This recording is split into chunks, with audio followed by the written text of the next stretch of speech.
Good morning, friends. Or good afternoon. Sure, there's a few of my international loves who are popping in.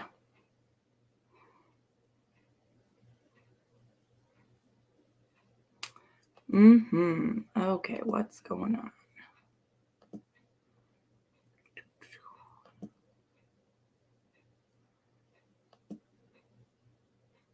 I'm a little bit slow today. But that's why I figured I'd come hang out with you guys for a little bit. Hello. Hello. Hi, Patty. Oh my gosh, it's so nice to see you pop up in my comments again. I am so happy you're back. Hello, Morgan. Do you say that? Is it just Sarah or is your name Soraya or Sarai? But good morning either way. Hello, Daniela. Hi, Chelsea. Good morning. Oh, yeah. Just getting my makeup ready. I just had breakfast really quick.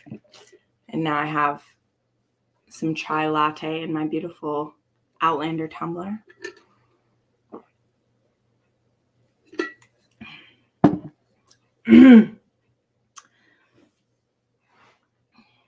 So I think I'm going to be live for probably an hour. And once I get my makeup done, if all goes well, I'm actually going to do a little bit of my scrapbook because I have some new stuff to add. And I was like, that would be fun to do on a live. I started finally doing a like, what are they called? NSFW and just other kinds of art too that I get from book boxes and from what's it called? From Patreons that I follow. Tiffany Roberts sends out amazing art for their books. Okay, like I can't show you some of it on a video. I've put it in a Patreon video since that's like mostly private. But they send you some beautiful stuff. Sarah, all right, I love it. Well, Sarah it is then. I have about 4 different Sarahs in my life and my friends, and 2 of them are Sarah without an H and 2 of them are with an H, but they're all said the same, so I don't know. But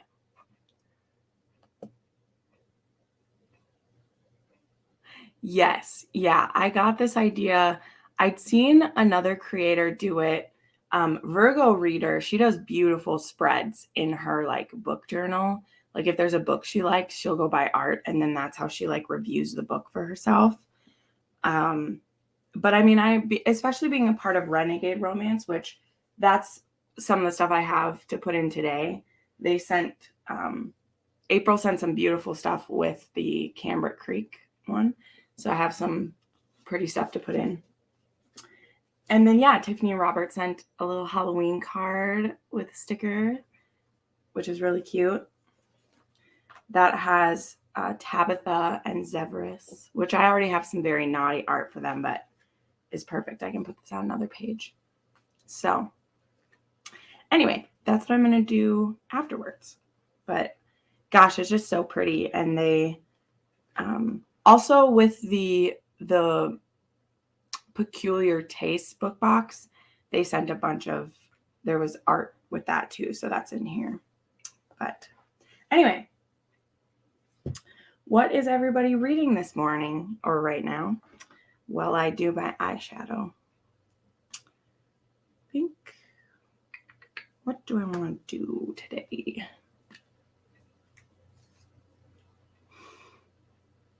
We'll just go for browns. Just gonna do my Tartelette in Bloom palette. So that's these colors. It's very sparkly with my ring lights. Don't mind that.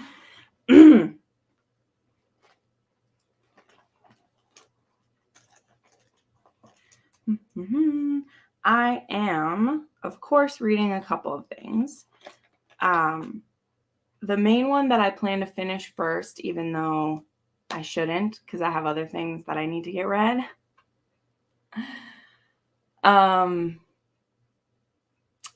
reading the Taboo Love Collection, which Amara Ray actually recommended, because it has a straight for you plot, which that's not really what it is, but that's the easiest way to describe the trope. It's these two best friends that he's been gay all of his life, and over the last couple years, though, he started to have feelings for his best friend, and she's been in love with him the whole time because he's like gorgeous and all these things. And one night when they're watching a movie together, they end up fooling around, and she's like, is this just happening because you're curious now, or is this something because I love you? So if you're gonna just want to mess around because you want to try out a woman, I don't think I want that. And he's like, no, I've actually been in love with you for a while, but I didn't know how to like do that. And I have only read 2 or 3 other books with a kind of scenario like that, because it just doesn't happen very often. It's usually the other way. It's usually a gay for you story, which I love those as well. But those are usually very angsty and involve a lot of like, I'm not sure what I'm doing with myself kind of thing. But this one, he's very much just like, he's like, I'm still queer. He's like, I'm still attracted to men, but I'm attracted to you because I'm in love with you. And I'm just like, oh, it's so good. So the collection has like, it's a duet, and then it has like it has like a happily ever after novella at the end. So I'm almost done with the second part, and then I'm very excited to read the happily ever after part of it because yeah, it's so good. I knew I would like it because I like anything when people are questioning their sexuality, and I think that it's foolish to assume that there's only people who are questioning their sexuality towards the homosexual way, like, or the queer, like, that's just, I just find that to be ignorant that would happen. People are going to question their sexuality in every direction. You know what I mean? So when an author does that, it's great. The thing I will say though is some of the like the story itself I am loving. Some of the like writing choices, some of the word choices are weird. And he uses his pet name for her too much. That is something that I love. Pet name, like literally it's pet name. He calls her Kitten, which I'm here for that. Like, I love that. But he says it so much. Like, sometimes there'll be sentences where he calls her Kitten 3 times in one sentence. And I'm like, okay, I get it. That is, yes, I get it, but I'm loving the story so much that I'm a really big forgiver of like writing technique and writing choices, as long as the story is sucking me in, and I love that. So I'm letting that go. Okay, let me back up and see what some people are reading. Patty is reading Asking for More. I've really been thinking about rereading this trilogy. I love Jonah. And the heroine in that so much. I'm so glad you're liking those. That book series, to me, is the series people should start with if they're looking into rape fantasy, because it doesn't go the dark route with it. Like, there's darkness in it because she has trauma she's overcoming, but I just feel like anyone who is into like non-con or dubious consent, you should read that, because to me that's kind of like the gold standard for it of how an author like explains it and breaks it down. I love it so much. Had surgery last week and still trying to get back into it. Well, I pray for speedy healing for you, Morgan. I hope that you feel back to it soon. You read volumes 3 to 5 of Yakuza Lover. So next, you're continuing Resting Witch Face. I started that, but then a game came out and got you. Oh, a reader and a gamer. Oh, yeah. Hey, man. It's good to have other hobbies. I feel like it keeps reading fresh. I myself haven't kept up on any other hobbies that I have. So it's up to me to jump between books to keep myself into it. You know what I mean? But you passed me in Yakuza Lover then. I have all the volumes. They're right down here. I have them all. But the rest of Fire in His Fingertips is coming in today. And for me, so here's the thing. Fire in His Fingertips. This one, y'all, this one is straight up smut. This one is absolutely straight up smut. They don't blur out things the way they do in some of them. Like, this is also dubious consent quite a bit in the first one. It's really funny. But it's funny. I know I shouldn't laugh, but like, it's funny. But anyway, this was out of stock for a couple weeks and I kept wanting it to come in. And then finally I ordered it from Amazon and then it was in stock in my Barnes & Noble. And my Barnes & Noble had books 1 and 4. So I bought those. And I ordered 2 and 3 from Amazon, which they're getting in today. So I might binge 2, 3, and 4 because I think in this book, I think the heroine's gotten past the point of him having to kind of sort of coerce her into stuff. I know it sounds bad, but when you read it, it's written in a way where you just kind of go with it. You just kind of go with it if you're going to go with it. But yeah, it's great. But anyway, Yakuza Lover, I'm kind of taking my time with those ones. So I've only read 1 through 3, but I have all of them. So. Oh, sorry. One other comment. Resting Witch Face. Girl, it's so good. I'm going to show it again. Because I'm going to show it all the time. Okay. Also, I didn't put it on because when I'm putting my makeup on, I don't wear my sweater. But I got in my, I'll grab it. It's right over there. And I like to show stuff off. So let me just grab it.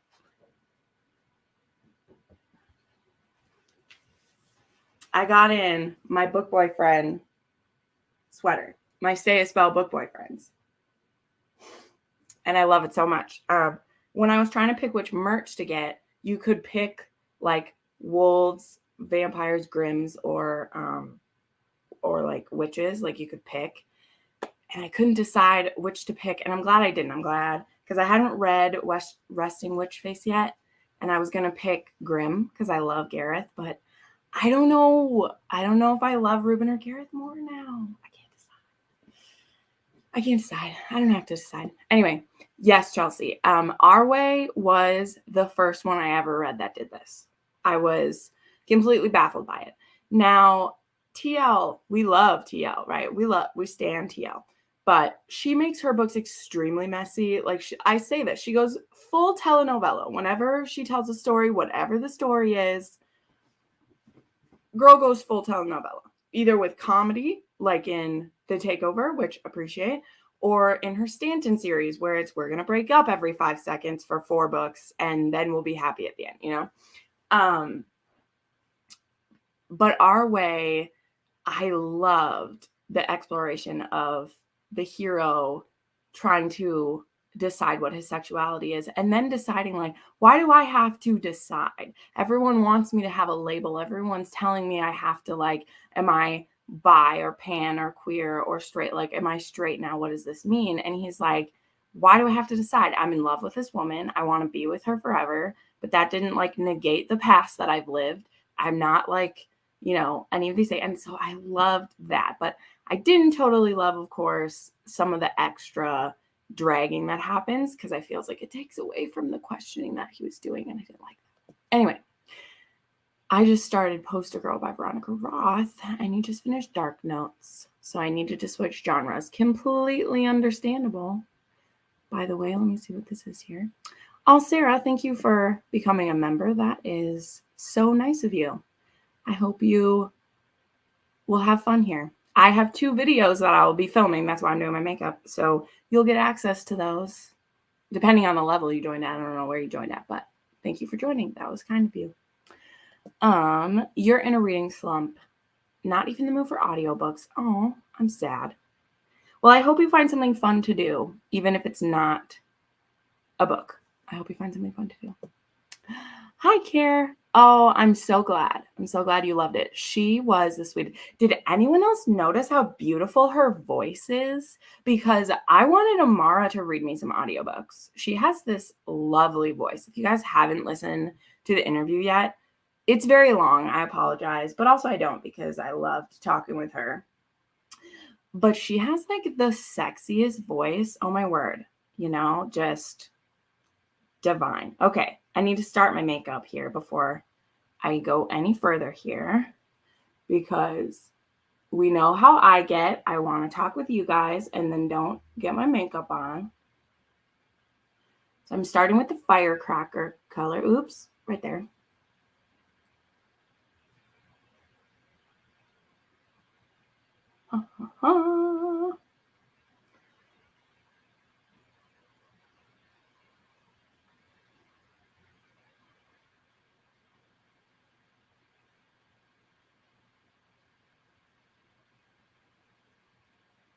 Okay. Miss Eleanor Shelby is currently reading Whisper by Talbauer. I want to read more Talbauer. I've only read like 1.5 books by them. I read like the president one, I think, is by Talbauer. I really like that, but you're in a reading slump, so you've only read 3 books this month. Oh, only those because they were books the shows I'm watching are based on. Oh, hey, well, whatever you got to do, man. Mara's interview was probably one of the best. Oh, well, thank you. That is so kind of you to say. Serene says, hi from Malaysia. Well, hello. Hello. That book started so strong. I also bought that from Juliet Shop. Yes, it was very difficult to choose. It is really nice quality, like the printing on it.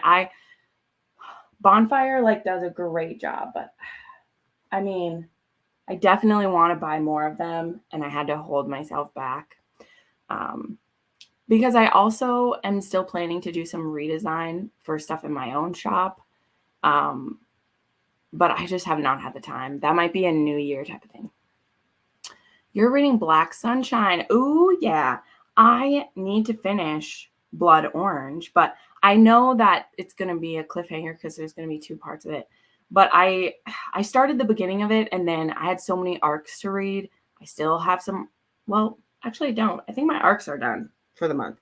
But I have patron books, 2 patron books still to read. So because Karina Halley, like, she moved the book back and then she didn't send out arcs. She just put it release. I'm like, well, now I'm not getting to your book right now because I don't need to do a review of it. But I'm very intrigued to read it. And I did read the first like 2 chapters and it already had me like choking up. And I'm super intrigued to read what she writes about Dracula. Okay, now I'm putting some of the activist color, which is a dark brown, at the corner over here and into the crease a little bit.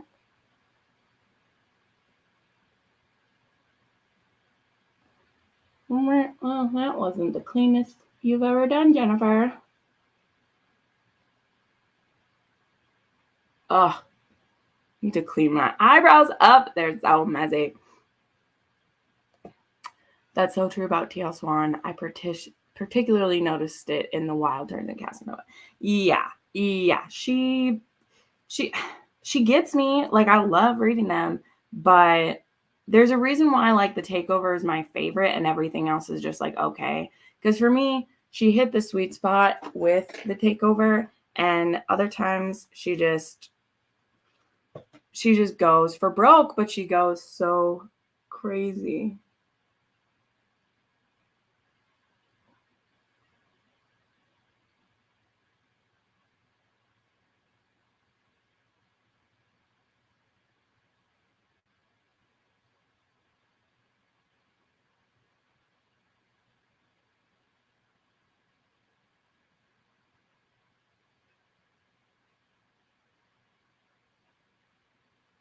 This tweezer is not gripping. Oh well, we'll get it later. Just got started into romance and found my channel. Oh, I'm so glad. There are a lot of rec videos, so you will be happy for a very long time. I have, I think, over 200 now. That's great. Yeah, her voice is so beautiful. I was kind of mesmerized by it. She talked with me for like an hour after, which is always fun. And I guess she was kind of like a fan of my channel, which always is weird to me. So that was cool. We were talking about just gushing about books afterwards, which was fun. Okay, and then the other book that I'm reading, and I'm reading this because the Larks told me to. So I don't need any. I mean, I know you guys won't. You guys are good to me. But I'm reading a Robert Galbraith, and I'm reading Troubled Blood. And I am like a third of the way into this 945 page mystery. Jiminy Crickets. When Ryan was like, Jen, this audiobook was so good. Like the mystery, oh, this was amazing. I'm like, sure, I don't mind a mystery. I'll read that. And the audiobook is 36 hours long. And even at a 1 point, I have it up to 1.8 and it's 17 hours. But I've read like a third of it, so I have like 11 hours left. So we'll see if I can finish it by the end of the month because I need to switch over to Tower of Dawn this week because we have the live show for that one coming. But I did skip to that book. Yeah, I didn't read any of the other ones. And I'm okay with that. I feel like I'm not really missing anything. Obviously, there's some interactions with the characters before that I haven't got to, but whatever. Hey, all. Love it. Hey, Albie. Thanks for coming.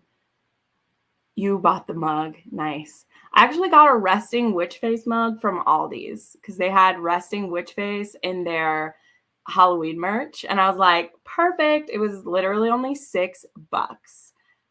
So I was pretty happy with that. But I really do like the Stay a Spell mug. I think I want to get the t-shirt that says like, come like stay a spell, but I don't know. It's too expensive. Too many things. Your bank account is definitely taking a hit. Oh, you're talking about me. Yeah, I do that. Her voice reminds you of Tara's. Oh, yeah, Tara has a really beautiful voice. We have our next podcast episode comes out on Thursday. And for that one, I need to actually post on the podcast post. So we have a podcast called Sassy Romance Chats. And it's only a monthly podcast, but we do talk for like 2 hours on it. So it's not like it's a quickie. But she used to have a podcast called, it was a dark romance podcast. And then it kind of transitioned. And then I was like, I like doing podcasts, but I don't have time to edit or upload that stuff. Like I don't have time for it. And she was like, well, I could do it if it wasn't like all the time. And so we settled on doing it monthly. So every month we'll have like a different theme and then we'll talk about things that bring us joy because one of the things I said is part of the reason that I only listen to 1 or 2 romance podcasts. I usually listen to true crime podcasts. True crime and romance, that's my thing, is because too much of everyday trouble gets sucked in. And I was getting tired of my favorite podcast starting with, well, we know the world is shit and we're really sad about this and this that's happened. And like, I understand why. Like, I get it. But when I'm listening to a podcast or I'm talking about romance, I don't like getting into that stuff. That's what I do on my channel, right? Like we don't talk about the dreariness of what's happening right now. You can go to the news for that. Like you can go be sad or you can go feel indignant or upset or work that with the news. When I'm going into romance, like that's my chance to just ignore it and escape. And not everyone is going to subscribe to that. And that's totally fine. but I've definitely gotten more positive than not over the last 5 years for largely keeping my content positive. Like, I know that's why a lot of you are here.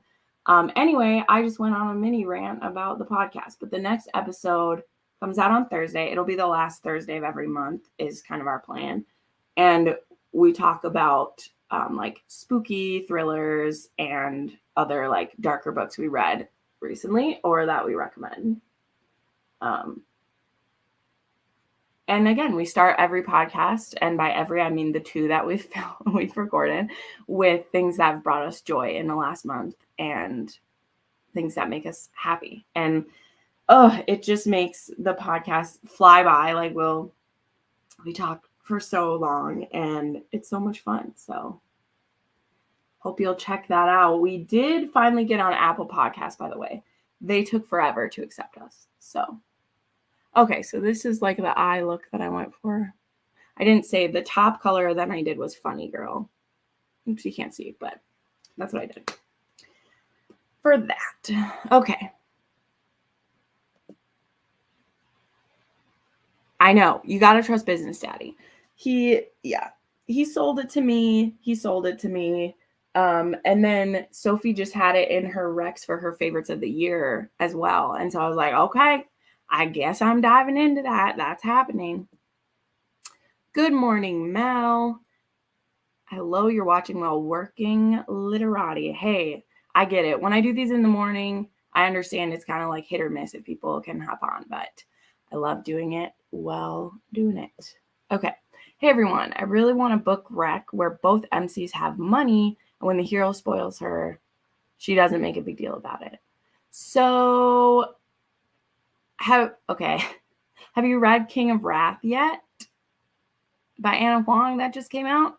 Because that's literally the only one that's like popping in my mind right now.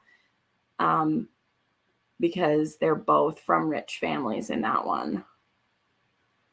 So that's the one that's popping in my head. I'm sure there's more, but I can't think of it because usually it's not one where they're both wealthy. Also a book rec where they go on dates or just out and they're full of sexual tension. Oh, lots of dates. That's a good one. Anyone know some for that? You're waiting for the new episode. Yes, Tara is great. Yes, I don't care about the world. You just want romance. That's right, man. That's right. The world is depressing. Books are better. Now I'm in a book slump. Not sure to start with Dead Man Walking or Mercy or Church. Ooh, Church. That. Wow. Okay. That really depends. Both Dead Man Walking and Church are very heavy. Mercy, surprisingly, to me, like, is not as heavy, even though the hero in that one is a complete, like, cinnamon roll. Like, he's a stalker, but he's a stalker for protection. Like, he literally is stalking the girl because he just wants her to have a great life, and he's looking out for her. So that one is a bit lighter while still having like they're trying to rescue, like he rescues like a little girl in the beginning of it, which is really sweet. So yeah, I don't know. Church is one of the most fucked up books I've read. Like, I won't lie. That one, like Stylo, man. I wish that author had some new books coming out. Because their books are crazy. Yeah, Mercy was very sweet. I want to read the next one in that series too. I have not. Also, anxiously waiting for Before I Let Go. Yes. Oh my gosh. I have a whole video about Marriage in Trouble if you want to check that out. That'll be in my recommendations playlist. Off the top of my head, I don't know if you read historicals, so I'll put this up, but Lady Isabella's Scandalous Marriage in Trouble. What are some other ones? I need to think. I don't have a ton of those. Most of them are historicals that I have. What else is a marriage in trouble? Man, I don't know many that are contemporary off the top of my head. Let me see. Hold on.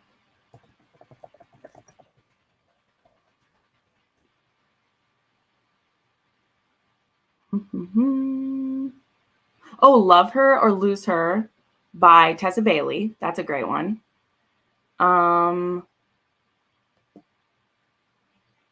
The Unwanted Wife. That wasn't my favorite, but like it's a very angsty good one. That one's by Natasha Anders. I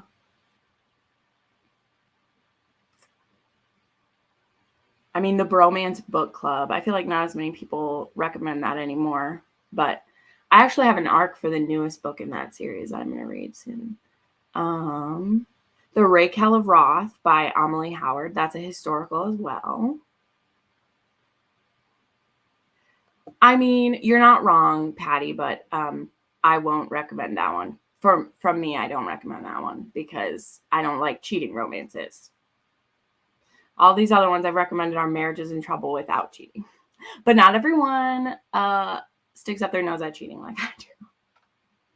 And no shame if people want to read those. No shame. I just don't because I hate that. Especially if it's a marriage in trouble. Like if it's a dating one, sometimes I can be okay with it.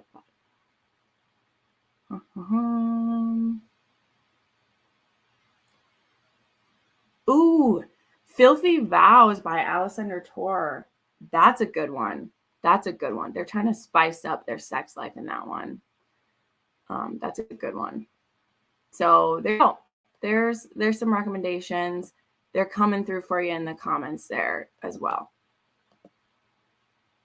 Okay, next step. I need...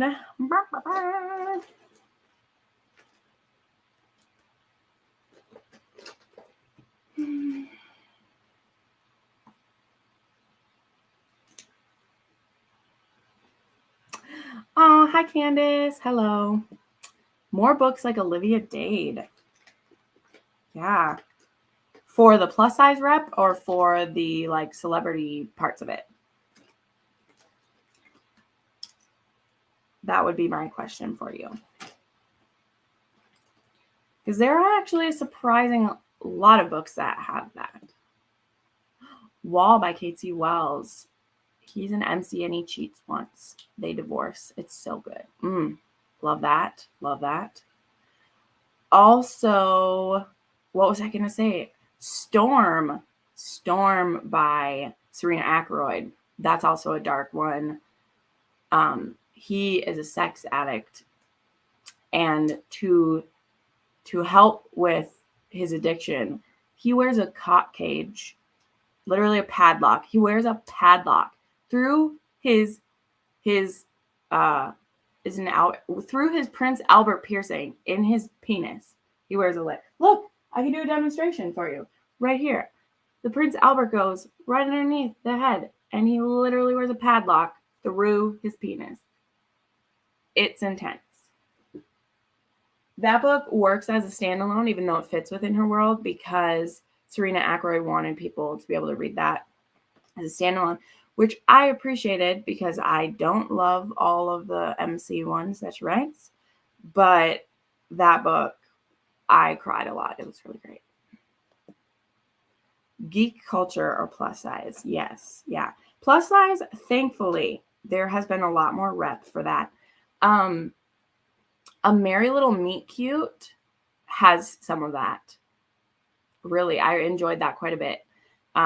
That's by Sierra Simone and Julie Murphy. Now, I don't love holiday-themed books, but that one is about a plus-size heroine who is a OnlyFans actress, and she gets hired to be in this like Hallmark movie, and it's really cute. It's really cute. And the hero is a washed-up boy band member who needs to get his shit together. And so this is his like chance to do that. Is this still good? I don't know if that makeup's still good. Ooh, it might be. Okay. Just gonna add a little bit to my eyebrows here.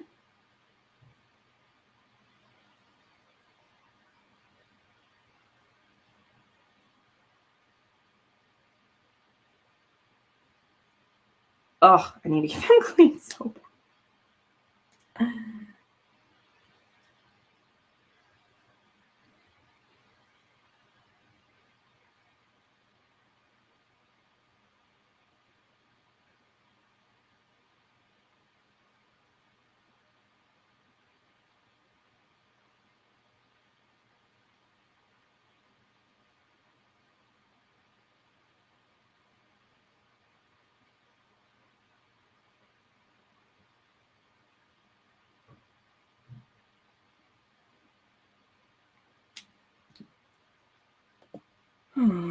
One second. Single mom Rex. I definitely have some of these.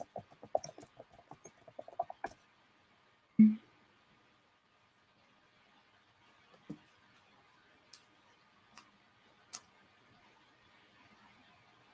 me see here. So, oh my gosh, that is funny. Okay. This is why Goodreads does weird stuff with the list, but she technically is their like adopted mom.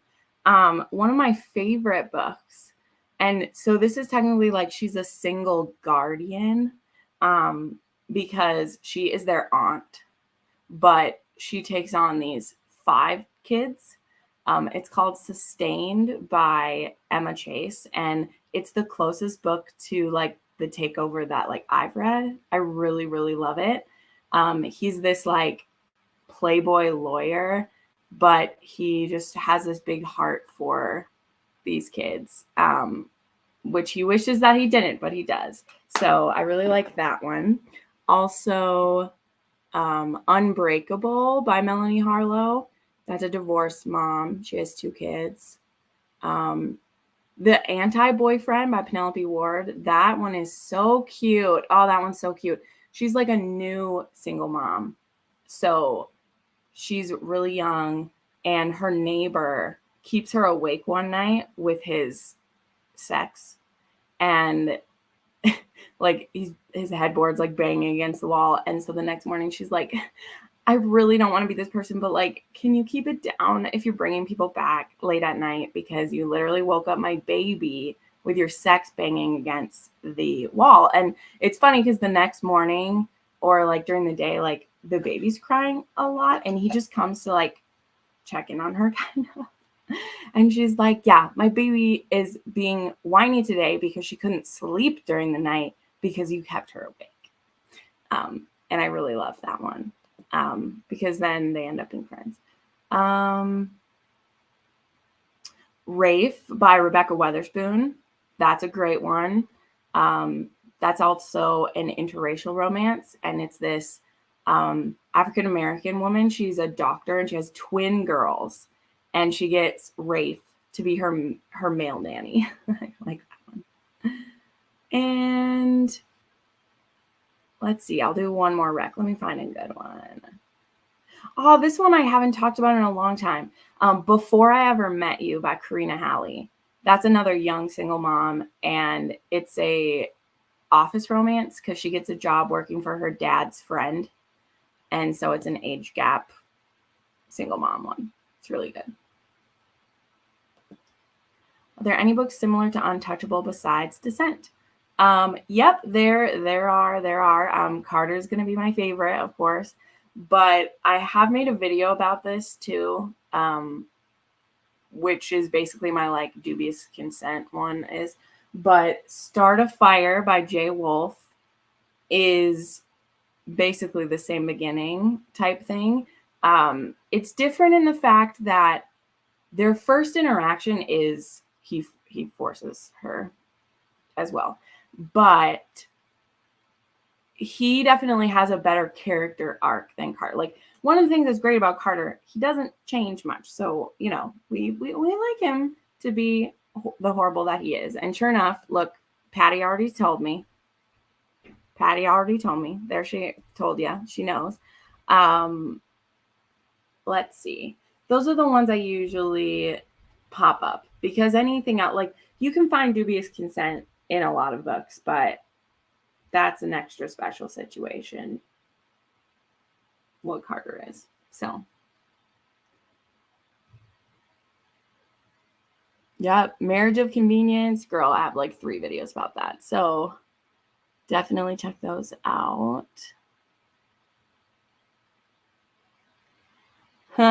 See, the people know.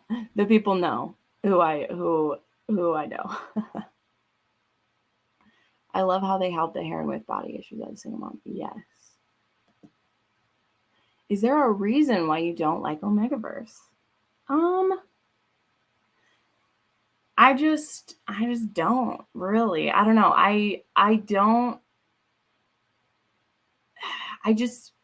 This is a hard, like, I just don't like the dynamics set up and kind of how, like, different it is. I don't know. That's a weird thing. I don't have anything against them. I've read 3 or 4 books with it, and that's not a big number. I realize that. That's not a big number. But it just hasn't done anything for me, really. And so I just haven't tried them. And I feel like that's okay. There are plenty of people who read Omegaverse and will recommend them. And I just don't have a desire really to get in with them. I mean, it's the same I feel about like Reverse Harem or Why Choose. Like, I don't generally like those. And I have enough other books to fulfill me. So I don't have anything against them. It's not something that I plan to explore at this point. And so when people ask me for Omegaverse Rex, I'm like, I'm not the one. And it's the same thing I'll say for like Reverse Harem. I'm like, I'm not the one. Although Amara Ray, she's going to try to make me be one, because that's what she's writing next. But anyway, it's all right. I love For Real. I'm similar to For Real.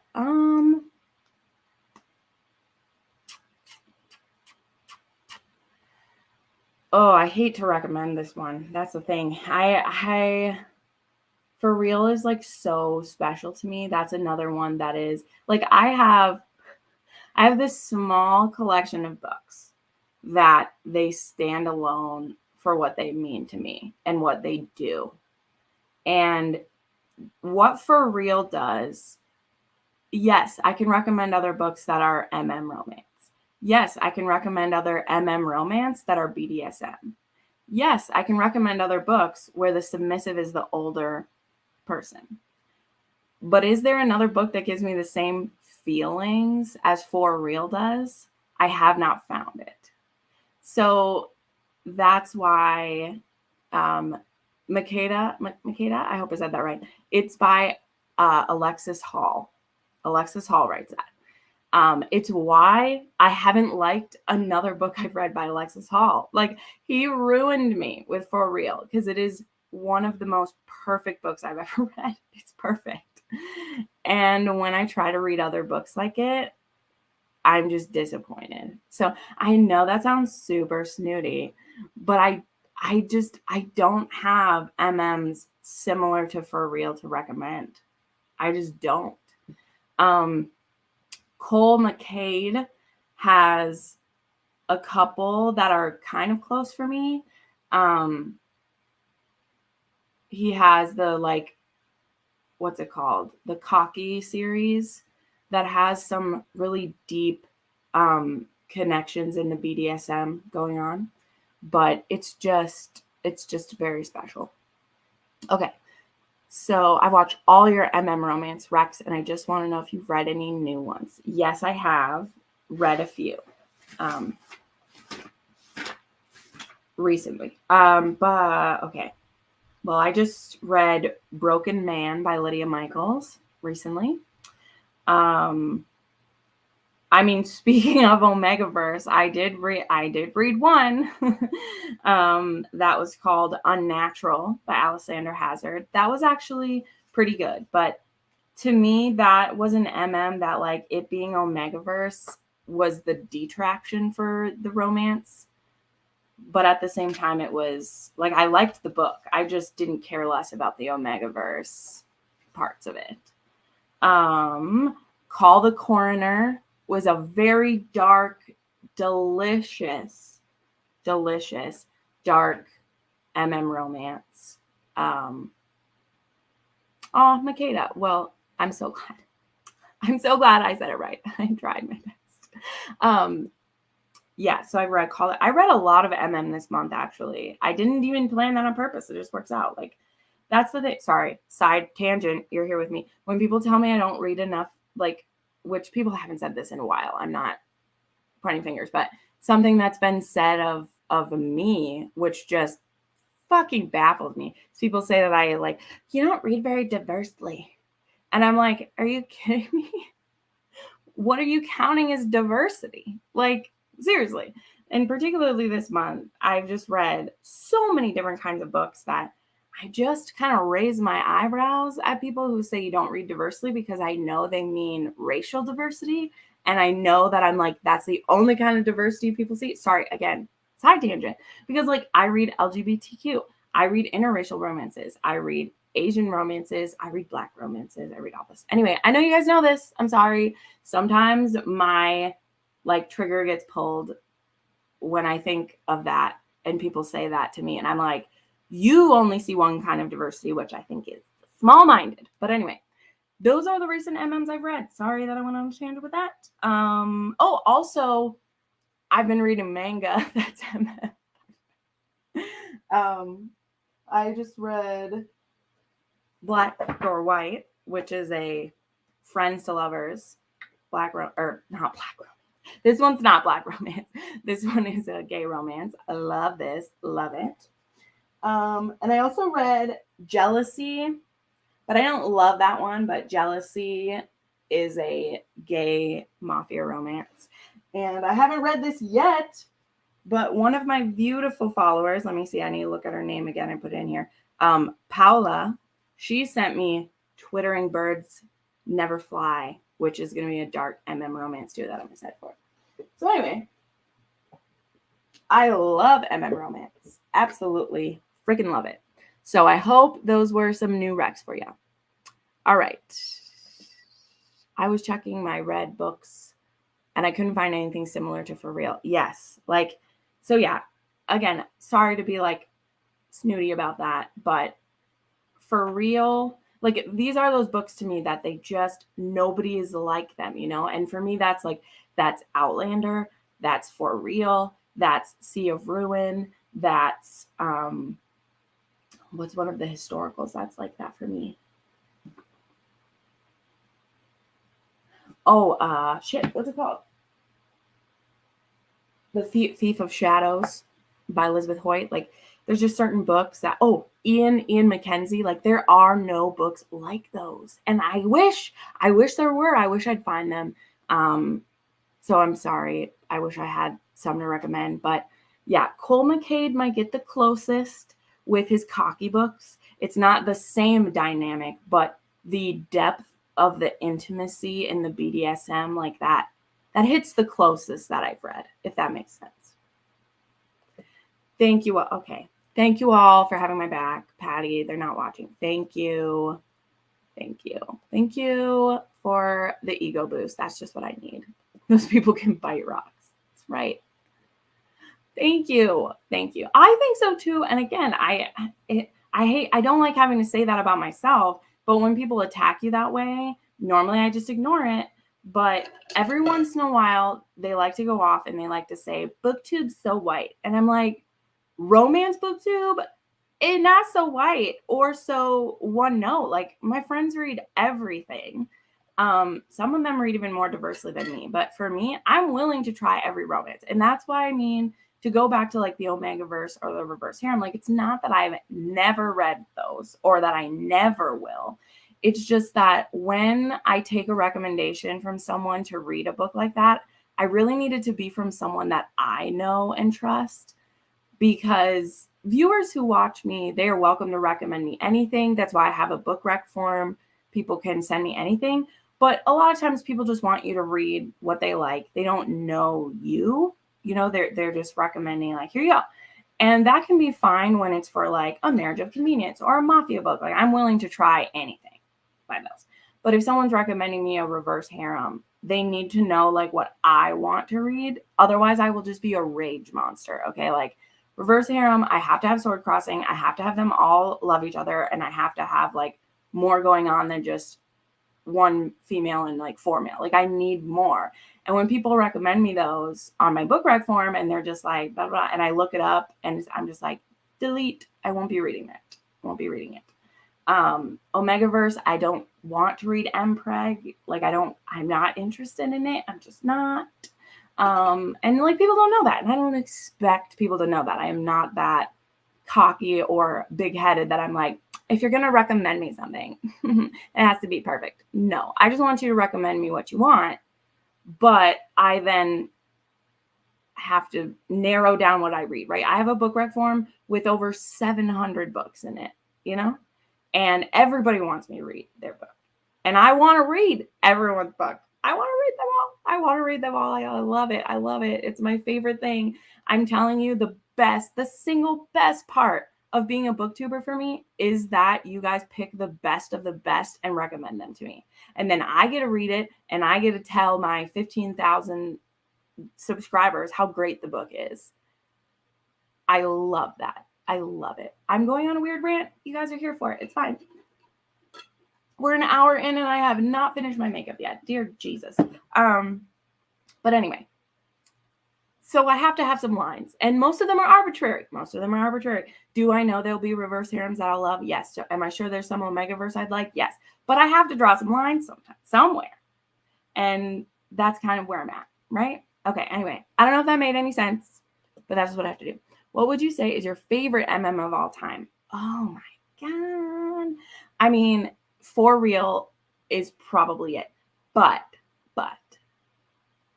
I have a super sweet little place in my soul for Him and Us, because those were my very first MMs that I read.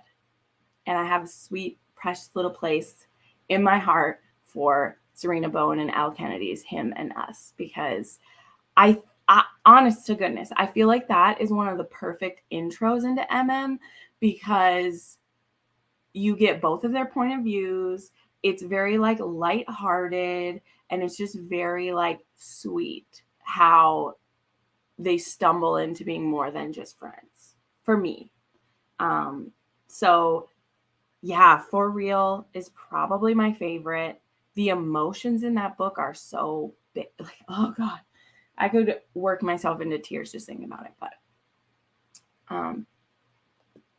so Sarah, I have one manga video right now. I did a reading vlog for it.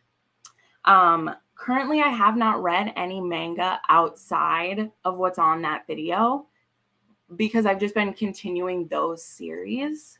But eventually I will. Now I'm going to pause. You guys keep sending questions. It's totally fine, because obviously I'm going to keep going now. We probably won't get to scrapbooking, but I will finish my makeup. But hold on. I need to do some more of it before I do another question, because we're at about an hour in, and I love this. This is all I wanted, was to spend time with you guys this morning. But we're doing some eyeliner, just a little bit. Ouch.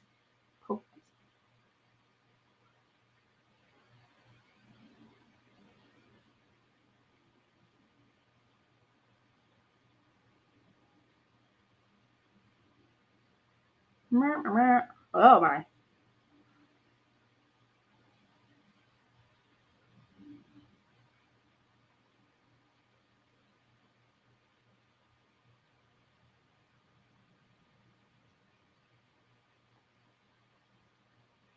I mean, if I could read 24 hours a day and never sleep, like if I could somehow be sleeping and books still be projected into my brain and I remember them, that would be ideal.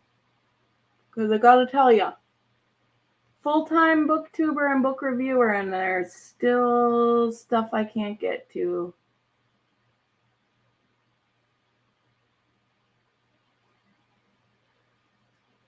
Okay. Just a little bit.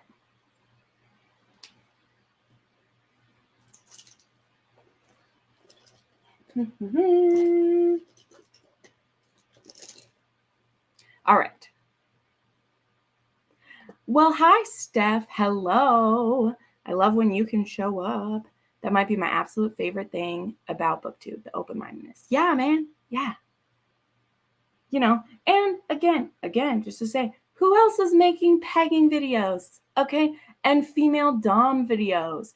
And he has big dick videos. Like, okay, I read diversity. You know, all right. I have freaking penises in my background all the time. Like, I think being sexually open and like open-minded, that stuff is honestly still something that's more rare to see than other kinds of diversity, just being honest. What was my favorite historical romance this year? I will tell you. I have my book. Let me see. Let's see. What was it? Now, I'm not calling this official yet, because in December I will reread all the books. So this might change because I have some 6-star historicals, but I need to reread them to decide for sure. Let me see.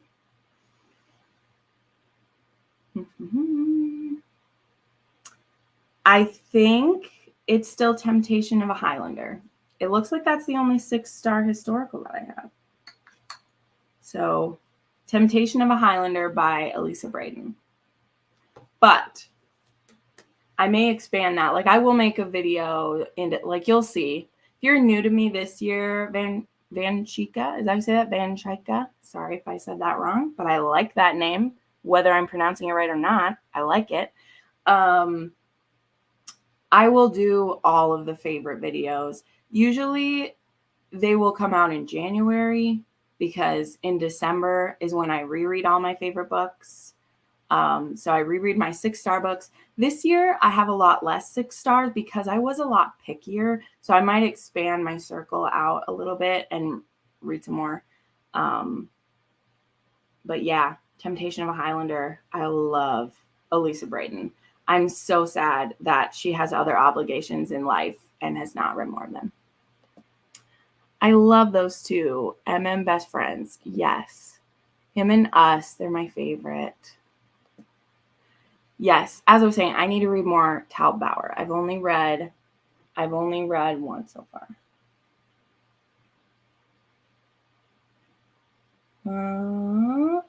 Okay. I want a Matrix scenario just downloaded in my brain. Right? I want to be awake all the time. Right? Ellen. Hello, Ellen. Hi, Jen. Just curious, have you read any Megan March books? You know what? I have not. And I have. I don't know if it was the same person. I know it wasn't all the same person. But in my book rec form, I've had like every Megan March book recommended to me. I own 2 of them. But I would like to read some. I absolutely would like to read some. Will do that eventually. So I'm sorry that I haven't. Would you like to tell me your favorites, Ellen? Tell me what your favorites are of that. You're planning to do a mix of favorites and my favorites that I haven't read in December. I'm excited to do it. Yeah, no matter who you are, whether you have a book rec channel or a bookstagram or whatever, I highly recommend that you pick sometime during the year. Obviously, December makes the most sense. I do it in December because there's so much end of the year content, and December is one of my best viewing months that I have. Like, people watch BookTube the most in December. Just thought I would put that out there. People watch it the most. You'll see other channels doing a video every day in December. They'll do like daily vlogging. I want to try to do a video every day in December, which isn't really that big of a stretch, like, being honest, because I usually put out in a month that has 31 days. I usually have 22 videos that go out, and that's not even including live shows. So I should be able to do it. I would not want to vlog every day in December. Last year, I did vlog rereading all of my favorite books. This year, I think I might just straight up do a video every day in December and not have to have it be like a vlog or anything, because then I can pre-film some videos that way. So that's what I want to do. But anyway, I highly recommend you have a time during the year where you reread your favorite books, because number one, it helps solidify what your favorites are, because that's a big reason why I ever did it the first year that I did it, which was 2 years ago, because I read so many books. I read 500, 600, 700 books. And so I want to make sure that when I put together a favorites list, that it's my favorite. So I reread my favorites, and it's such a treat. Like, it's such a treat. And I just love being able to re-experience those books. And this year I've been a bit spoiled with my patrons picking my favorite books. So I probably won't have to reread all of them, because like I just reread Entreat Me for Daniela, and that solidified itself. Like, I know that one's in the top of that. Like, I've just reread it. It's fantastic. Loved it. So I love that. Are you doing this year the Google Sheet of 6 stars? Oh, yes, absolutely. Absolutely. Yep. After I read it, I rate the book, because I have my own personal rating scale, which has the spice scale. And I rate it based on 1 out of 10 characters, the plot, the engagement level, the conflict, is the conflict work for me or not, and then the steam. And each of those can get 10 points, and then that's how I rate the books. And then if I have a tie, I just go by which one I feel is higher, and that's how I pick. And so I'm going to be doing that. There's also some 5 stars that might be favorites. Yeah. Yep. Exactly. And sometimes rereading a book makes it more than it was before. Okay. Keep it coming. Send me some stuff here. We'll try to go until 11:30 now, my time, another half hour, since I still don't have my makeup done. So go ahead. Keep throwing those up there.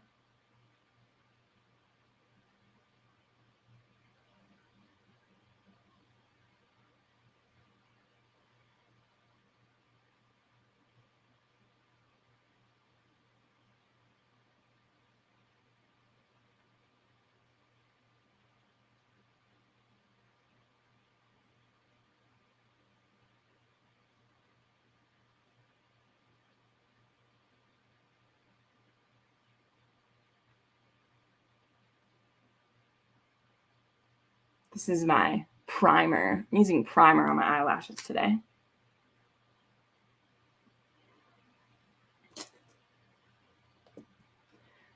Yes. Hey, that's one of the ones that's a 5-star that I want to reread. So I love that you said that. Okay. Honestly, all of her books are cliffhangers, so I skip it. Jen, would you read more small town romances? Because the majority of them lack all spice. Oh, Ellen. I read a lot of small town romance. Small town romance, besides Mafia, is my favorite trope. Okay? No joke.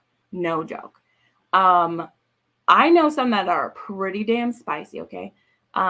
So what are you saying about Megan March, though? All of her books are cliffhangers? How can they all be cliffhangers? I'm confused. Which ones do you want me to recommend? Or should I read? The best spice in small town romances. You ready? I've only read 2 of her books, but I'm not going to shut up about her. Elsie Silver. Oh my God. Literally, Heartless is going to be here today. It's going to be here today. I ordered it as soon as I read it. Flawless, Heartless. Spice is so good. Fantastic. Claire Kingsley. Great spice. There is butt stuff in her historical romance, or her contemporary romance. There's butt stuff. Okay. It's there. Surprisingly, Melanie Harlow, specifically her newest stuff, really great spice in those. In the Cloverleaf Farm series, they get it on, man. They get it on. It's so wonderful. Love it. Who else? Who else is my small town romance queen? I need to look.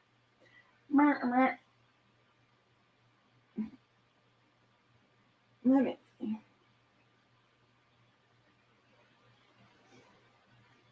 Dang it. I would have to look. I'd have to look. But I did do a small town romance rec video recently, and I have all the good spicy ones in there. I promise. But I completely agree with you.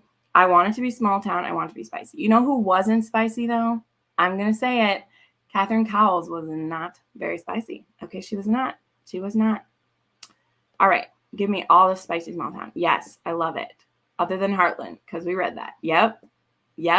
It's so good. It's going to be close. The thing is, I have stiff competition in my 6-star reads, but that one was close. You've been scared to try Sea of Room because I don't like the twist / the trope at the end. Oh, okay. Well, I think you should try that one, Stephanie. Because if you know about the twist, then is it really a twist? It's a damn good book. That's on my favorites of all time. But I understand why it might not work for some people. But I'm very excited to reread that book. I have not read it in 2 years. And I'm extremely, extremely excited to do so. All right.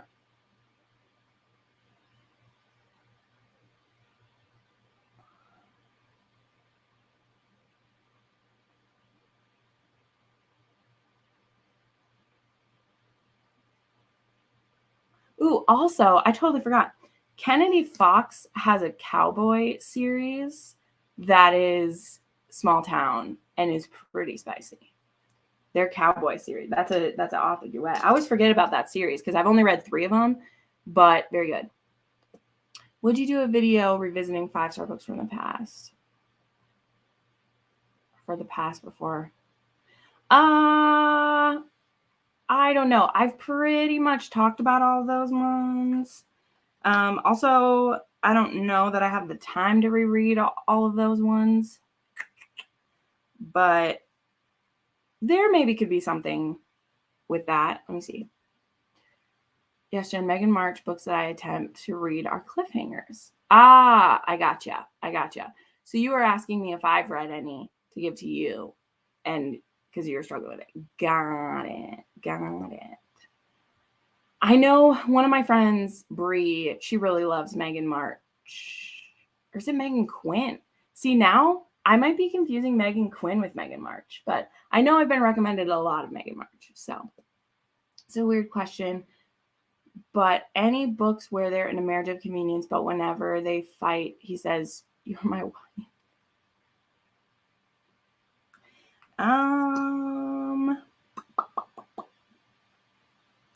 Nothing is popping into my head for that one. But that does sound delightful. That does sound pretty delightful.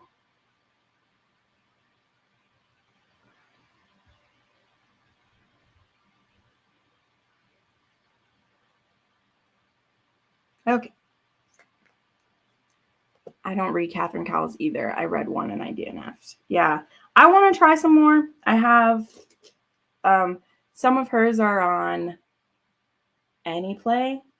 And I did also get a collection when it was only 99 cents. So I want to try some more, but just so possessive, even though they're faking. Again, I say King of Wrath because they're fiancés for the whole thing, but it's like a fake one.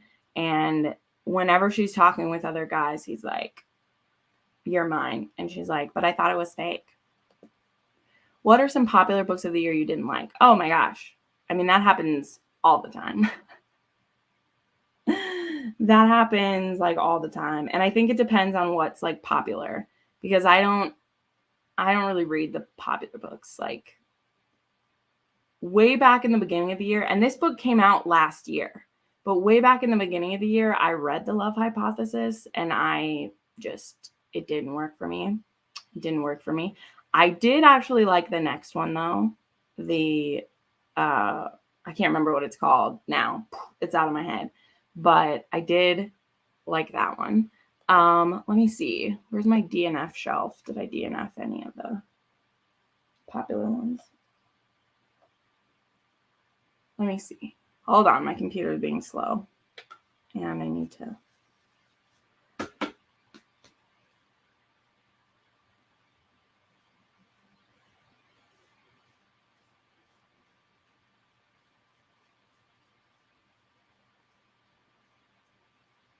I don't read a lot of the popular books, actually. I kind of beat to my own drum.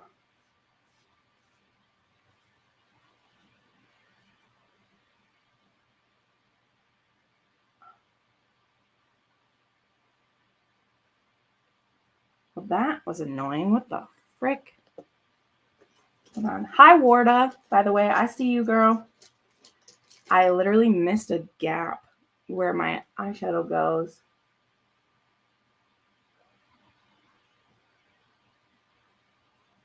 And there's just a blank skin underneath it. There we go.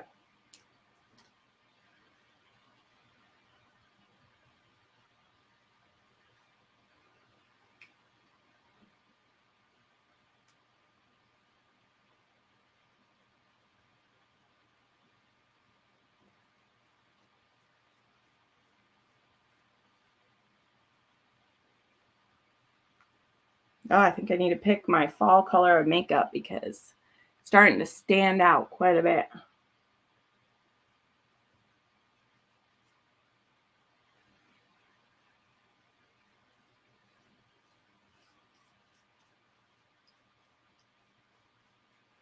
Okay.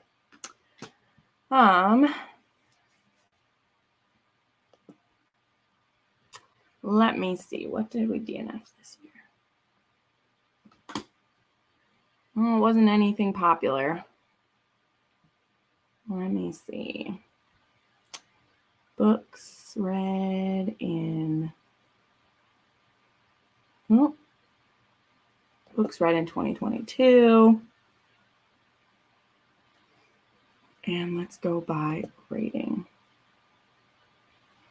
Let's see. What do we get? What do we get? All right. Let's see here.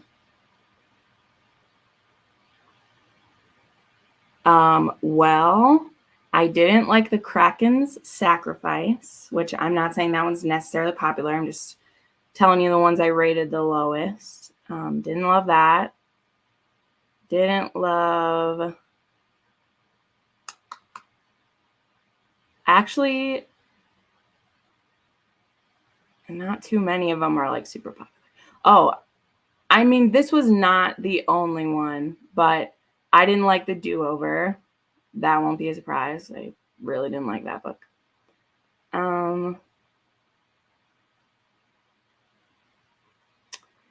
Yeah, those are kind of the only ones. I didn't rate a lot of books lowly this year. I usually don't, because I usually don't finish them. I didn't really like Savage Lands too much by Stacey Marie Brown, but I also know that I would need to go further into that series to know. But yeah, everything else now I'm like at 4s or above. So I don't rate stuff too low because I don't finish it if I don't. Hi, Warda. I saw you. I already said hi to you. I did. Hi, I'm so happy you're here. Usually for me, popular books are either not enticing enough for me or they're just okay. So I steer clear of them. Yep. That's me. That's me.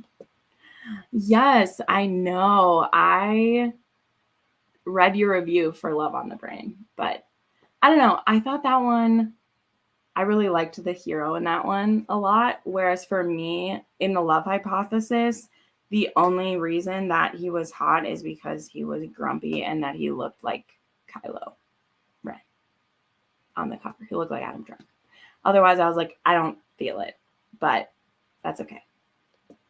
Any femdom books you like? Oh, absolutely. Mercy by Sarah Kate. Absolutely. You didn't know that was a thing. You didn't know that the woman could be in charge? Girl, where's your feminist card, Ben? No, I'm just teasing. I'm teasing. Other ones. Deliver by Pam Godwin. Cautionary for that, for sure. There's a couple that Katie Robert has. The Sea Witch and Queen Takes Rose. Those both have that in it. Also, Eve Dangerfield has one called Something Borrowed. That's a good one. Yeah, someone asked for a rec video about this recently, and I'm like, I haven't read enough of these yet, but I like it when it happens. It's a good one. You didn't really like the fine print? Oh, yeah, that's right. Yeah, I didn't like that. That hero was a fucking asshole until the very end. I like an asshole. I do, but not when they're like it literally the whole way through the book and like mean to the girl and trying to manipulate her. I'm like, nope. For me, I didn't like Magnolia Park. Yeah. I mean, I'm sure I would say that one if I bothered to read it. That is going on the do not ask me, it will never happen. Because someone, this had to be a joke, or someone who it was their very, very first day on my channel, someone actually put Magnolia Parks into my book rec form. And when I tell you I got a very good laugh out of that book, I did. I got a very good laugh out of that recommendation. Because, oh Lord, if that was the last book on the planet after the apocalypse, I would not read it. I would not read it. It has literally everything I hate in a book, and I have not read it, but I have friends, and my friends have told me, and my friends who even my friends who love it, I would not, if it would save me from burning to death, read Magnolia Parks. There, I haven't made my opinions known. I'm glad that you were brave enough to try it, but that many pages of back and forth angst, as well as no open door sex scenes from what I heard, drug use, depression, like all of those things are on my like actual trigger list. Like they're on my actual list of things that I trust very few authors to write about. I know nothing about this author, and longing angst like isn't enough alone for me. So yeah, I'm just putting that out there if anyone who's wondered if I was going to read it. But I never will. Like, no, I never will. So you are confirming it for me. And here's my girls coming out. I saw everyone. And I don't know who read that one first. I'm not sure who was first for that, but literally people were buying the merch for it. Like, I know people were loving it. I mean, I know, Big Sis read it just to like see what was going. And I mean, she liked it. She liked it a good amount, but she's like, I do not think you will like it. And I was like, all right, I will take your advice, because that book is too long for me to just try it out for fun. So yeah. Yeah, I didn't try Magnolia Parks. Didn't sound like I'm bad. Yeah, I mean, the hero is definitely cute. Yes, he was. He was cute. I like that kind of. Well, also, the hero in the love hypothesis for me was just a little like too oblivious to what's happening. And that's weird for me. What? I just got an email. Oh, I've already read that one. Dang it. Elsie Silver just sent out like, hey, there's bonus content for Heartless. I've already read it. Damn it. I was so excited.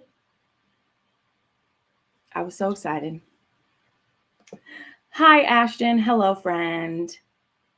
Yeah, I don't think we would enjoy it. Love it. How do you feel about authors taking down male covers and adding discrete covers on things? So I've talked about this before. I don't like it.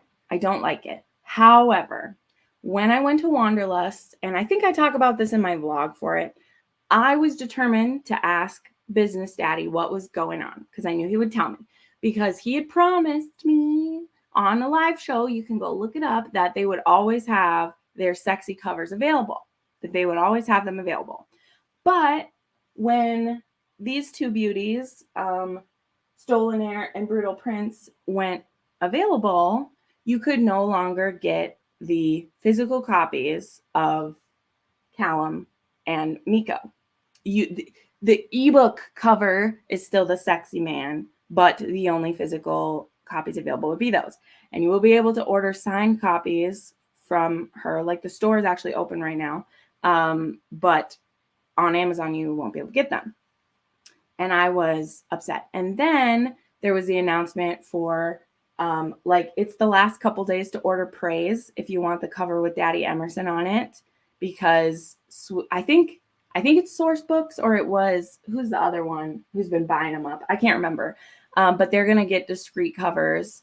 And when the new books come out, you'll be able to get the hunky covers, but then it will be only discreet covers. And I was like, hey, Business Daddy, tell me why the publishing companies aren't doing both covers. Like, why are they only doing this discreet? Same thing happened with Anna Huang. You can only get the discreet covers now.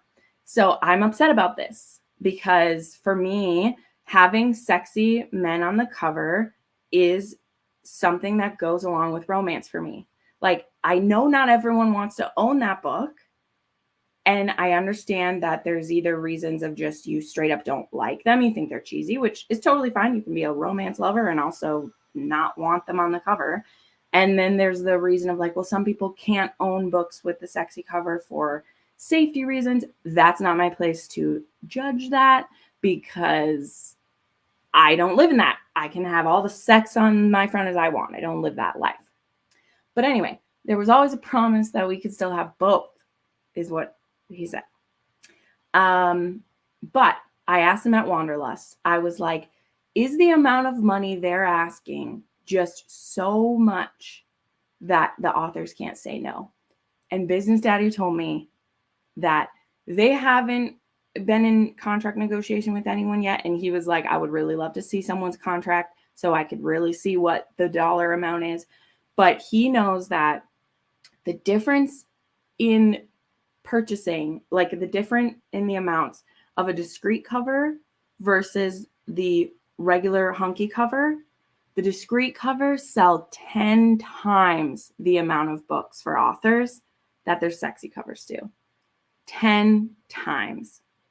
So I was like, all right.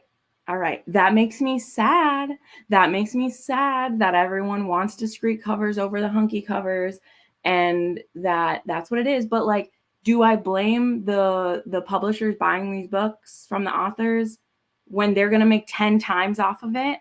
And the authors who are giving up, because what is it? I think it's a 70-30 split was what he was telling me their offer before.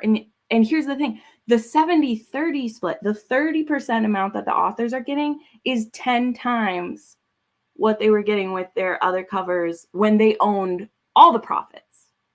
So that tells you, how can they say no?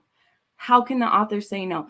If people are buying those covers at 10 times the amount, and the authors are making 10 times the amount with discreet covers with a 30% cut than with their covers at a 70% cut, well, how can they say no? So sorry, that's the math behind it. I asked him, of course, that's just based off of what he's noticed with the market, because he hasn't had those written down like straight up on, he's going off of what their numbers have been, because obviously that's what Business Daddy does, is the numbers, and what he's seen happen with like Sarah Kate's, or not with Sarah Kate, like with Anna Huang's numbers and stuff. Like, that's what's happening. So I don't feel great about it. I do enjoy alternate covers. I like them, but I always want a male cover or female cover first. I always want a couple cover first. I love those.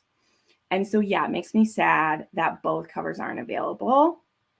But because that's what I wanted to know, guys. I wanted to know. I was like, I want to know how much money these authors are getting offered to do that, because to me, it felt like a stab in the back. Like, TikTok has made these blow up and people have been reading romance more than ever again, but then we're putting them behind discreet covers.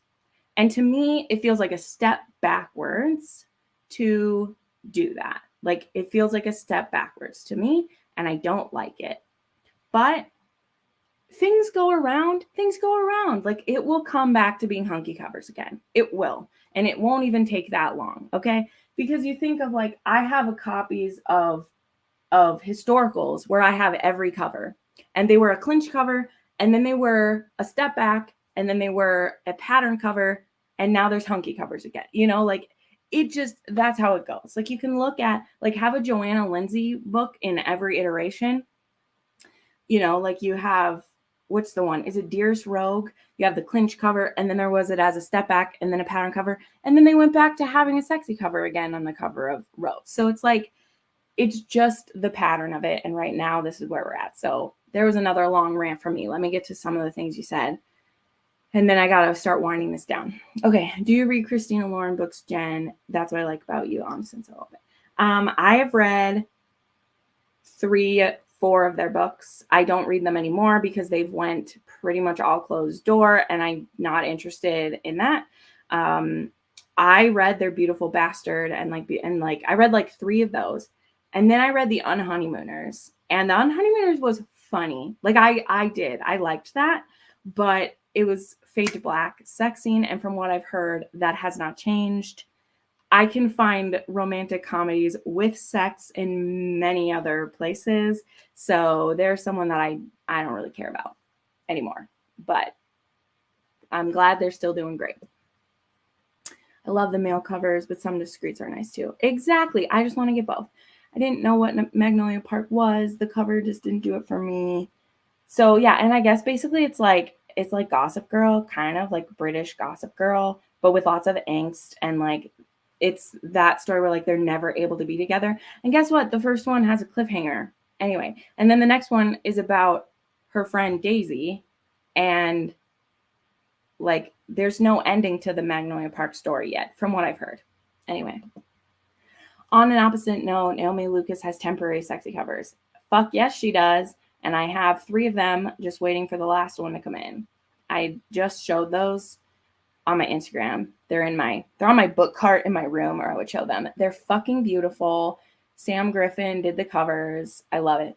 Also, Tiffany Roberts, they just released a bind up. I don't know if you can get the paperback yet. They'd shown it, but I didn't get it. They put my favorite picture on the cover. I will show you. It's in my book because Sam Griffin, by the way, lives near me, who does a lot of the smutty covers. Let me find it. I actually have this autographed by her. This is the cover of the bind up of The Spider's Mate. And I could not be more fucking pleased. I am absolutely going to buy that. So this cover is on the cover of that. It's gorgeous. It's fucking beautiful. More authors should do that. Well, and it's like, you know, Katie Robert has done both before. Like, she has the clinch covers, the old school romance covers that she did for her Wicked Villains, because her Wicked Villains were just, she made those covers. They were object covers. And then she did the smutty covers, which I have one of those.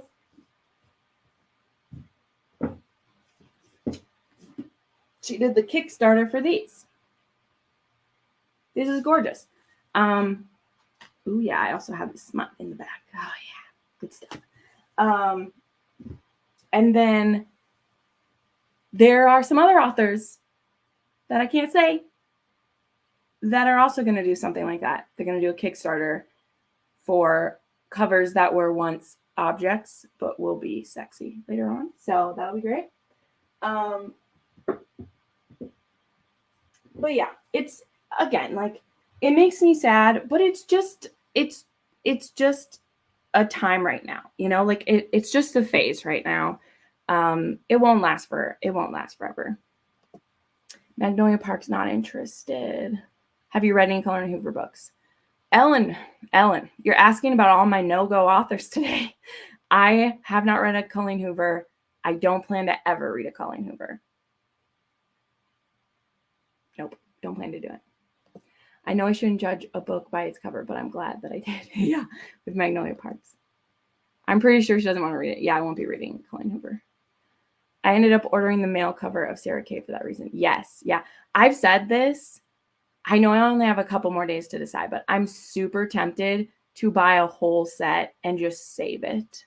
Because, I mean, I've told you guys, like, I have a Mercari. I resell some of my books. It's how I've been able to pay for my, like, trips that I've went on this year and a trip that I'm going to go on next year.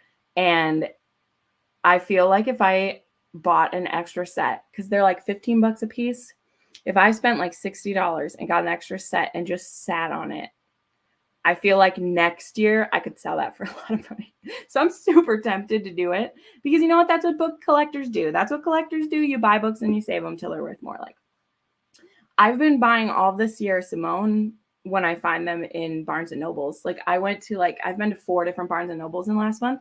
And every time I find one of the male covers, I buy it because those aren't going to be in print anymore.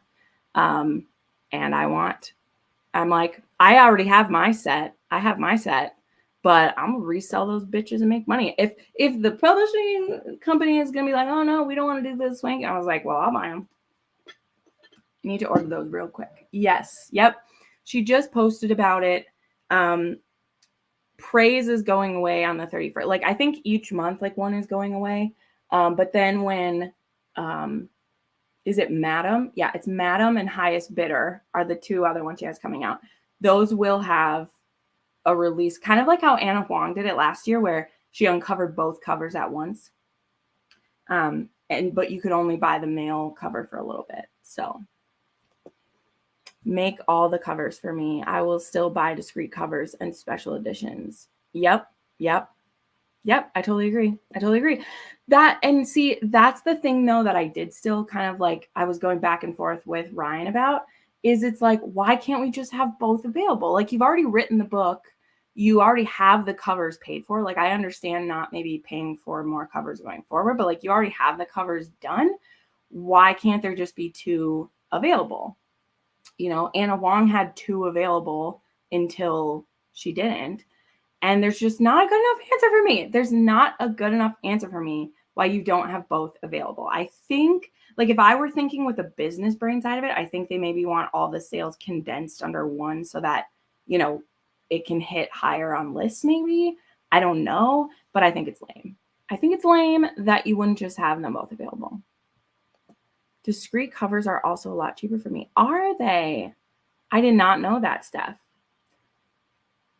I honestly like some of the discrete like special edition covers are like more expensive for me. I feel like romance is going back. Yeah, I'm just catching up to some of your stuff here. Yeah. I mean, it's a tough thing because I just feel like I don't know. Romance has always been, it will always be.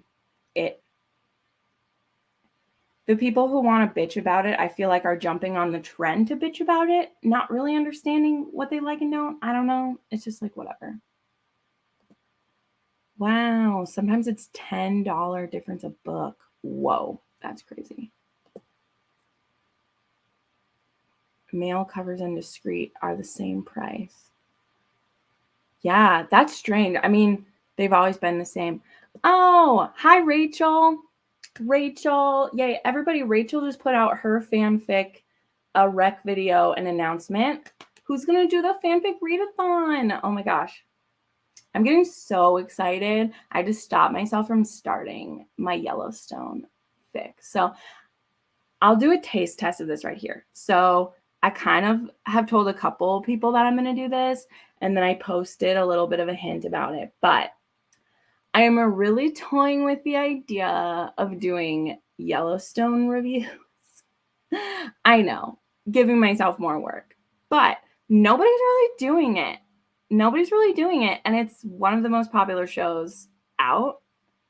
And so what I want to do is I want to do a video that's like everything you need to know about Yellowstone so that you could ostensibly so that you could start season 5 fresh. Not that anyone should do that. You should start at the beginning because it's amazing.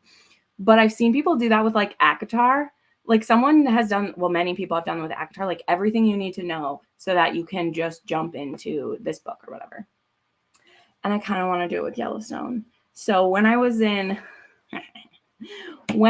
church on Sunday, I just started my like notes for that. So you should tell me if that's a good idea or not, because I'm pretty sure I'm going to do it. But I want to get it up by next Sunday. If I do it, that's a tight turnaround.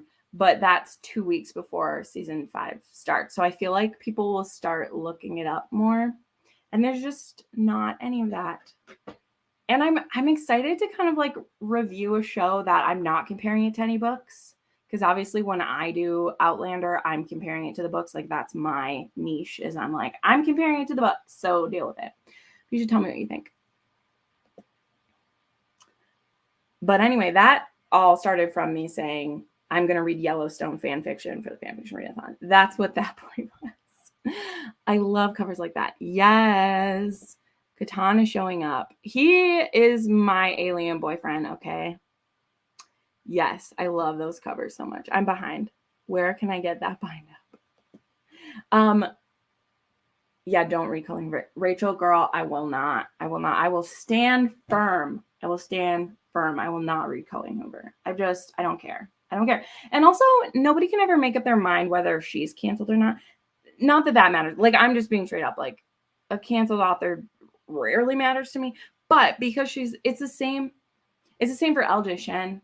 Like, LJ Shen has been rude to friends that I have before and, like, cruel to reviewers and, like, sent her fans on them. And I've read an LJ Shen before and I didn't care for it. So now I'm just kind of like, I'm not going to read her books. Right? And it's not because I'm like, oh, I need to cancel her. It's because I'm like, I don't want to read someone's books who's a shitty person. That's kind of how I look at stuff. And Colleen Hoover, nobody can ever make up their mind about her. I don't know. Like, some of my friends still really, really love her and they'll always read her books. And some people are like, oh, she's a shitty person. I don't know. And since I don't care to be bullied that way, I won't do it. Have you read M.K. Edom? Nope. What kind of books are they? Tell me. I need step backs to come back. Girl, Polly. I love it. This is why, okay? This is why I like authors who do art, because guess what I did? I just used double-sided tape and I put it in there myself. And then guess what? I have a step back for my book. And it's beautiful. So, highly recommend that you do that for yourself. What? I thought I annotated this book. Now I'm going to note it with myself. I'll have to do that. Anyway, just ordered my bank account. Thanks you. You're welcome, Steph. I'm always here to help. I bought some historicals and I want step backs. Yeah, they're difficult to find. I'm sorry, okay? I will tell you, I spend more of my own money than I spend of yours, okay? I regret it, but also not, because it's what I do. They are. I really like the illustrations, and I don't know, I think that it fits really nice. But then again, like, I have all the hot guys for that one, but those are really pretty. I love Anna Huang, but hate third act breakups. That just came in. Okay. The discreet covers are a lot cheaper in the UK. Oh, that is so sad. Well, there we go. That explains a lot. I think Amazon only allows one version of a paperback. Well, what they can do, though, is you can use a different ISBN for it, and you can call it the discreet version. Because you can have both versions. Because Anna Huang had both versions available when she was publishing them herself. She did. Who else has double versions available? Like, you can do it. It's just, I believe you need to have a separate ISBN for it. And not all authors do that or think about that. They just change the cover on what they have. So I get it. Or why can they have them in their site and sell them and buy them from them? Yeah, I don't know. Maybe it depends on what country you're in. Yeah. Well, and I do think that a lot more authors, too, are, well, at least the authors that I chat with, not as many of them are using Amazon direct print because they are awful and they don't give care to your books. And so some authors that you find, if you order from them and their books are a bit more expensive on their website, part of it is that they're ordering from like 48-hour books or from, is it Ingram Spark? That might be it. And so those cost a bit more, but they take much better care of your books, right? Like, actually have this with me. Where is it? So I like ordering Misty Walker's books from her site, and she gets her books from 48 Hours Books most of the time. And so it costs her a little more, but she has many less like wasted books because her books aren't coming in dented. You know, like Willow Winters, she has that scratch and dent where you can buy them for cheaper, which is great. But like some of the things that happen to their books when they're shipped to them is disgusting. It's so annoying.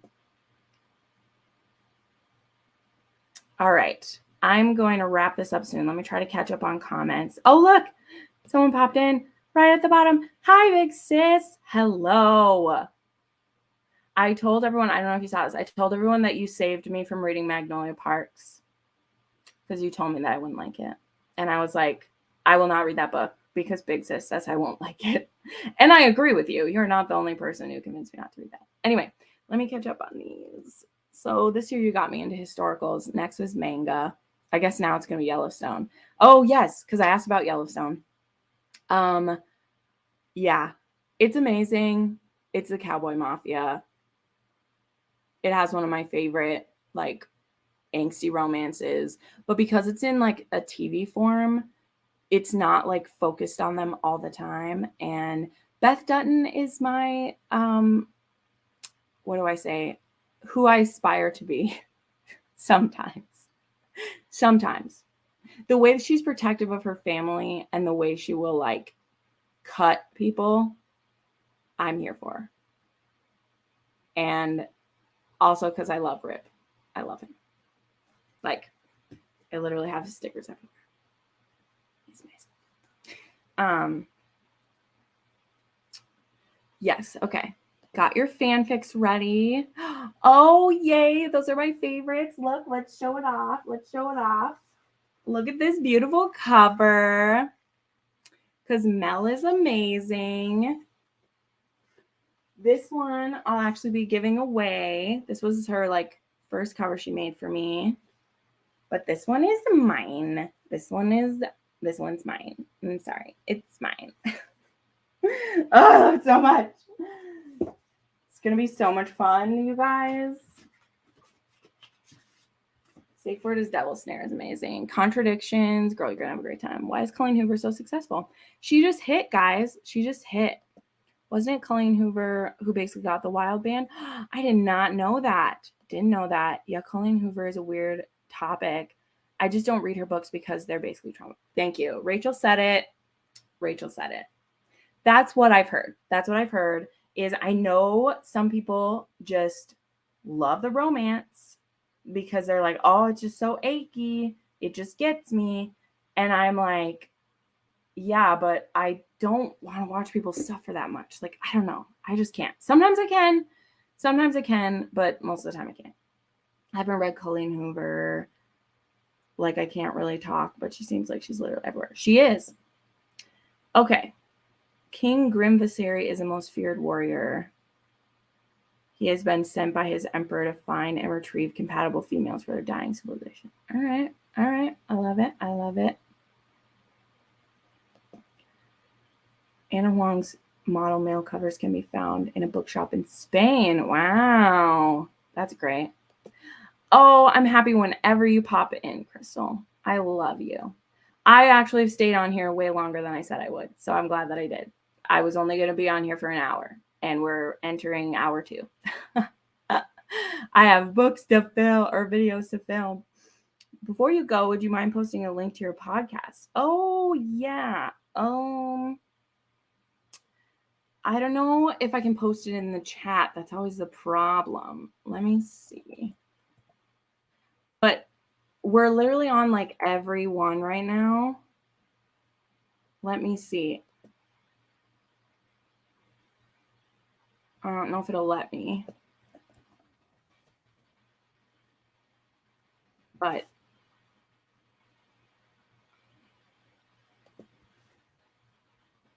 this is a link to our Instagram where I have everything. I hope that'll go through. I think it should. Because I changed the settings so I should be able to share links. So that's the Instagram for the Sassy Chats, and then it has like the links to other stuff on there. Yellowstone is such a great show. It is such a great show. Okay, it's so good. So yeah, I'm gonna try to film that video. It might be a hot mess because, I mean, my plan is to like go over like who all the characters are and then do like a quick synopsis of each season. So like I said, it could be like everything you need to know to start season 5. With my biases included, of course, because we hate Jamie and Beth and Rip are everything. Their wedding scene was awesome. Don't spoil anything, Sarah. Some people might not have seen it. Jen, an update. Yeah, I mean, there's no update. There's no update. It's coming December 6th is the plan. Yes, and I did see, I know I skipped one asking me about Restore Me. Here it was. And then Sis showed up, so that's perfect. Yes, I will read that book.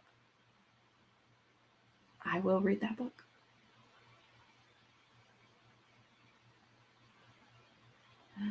You're telling Crystal to persuade me. I mean, Crystal did persuade me. The persuasion is done. The persuasion has happened. The time to find the time is an issue. We do all love Crystal's Booker's Life. She's amazing. She's the bestest. Oops. I've considered starting Yellowstone solely because of the gorgeous Ian Bohen is in it. Oh, shit. Which one is that? I need to look it up. Oh, yes. Ryan. He plays Ryan.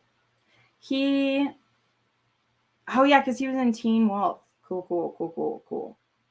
Yeah, he unfortunately isn't in it too much. He's not a main character, but he's still important. He's a branded man. He's good. Lothair is my favorite too. He reminds me of the Master. Well, yeah. I'm pretty sure the Master is supposed to remind us of Lothair.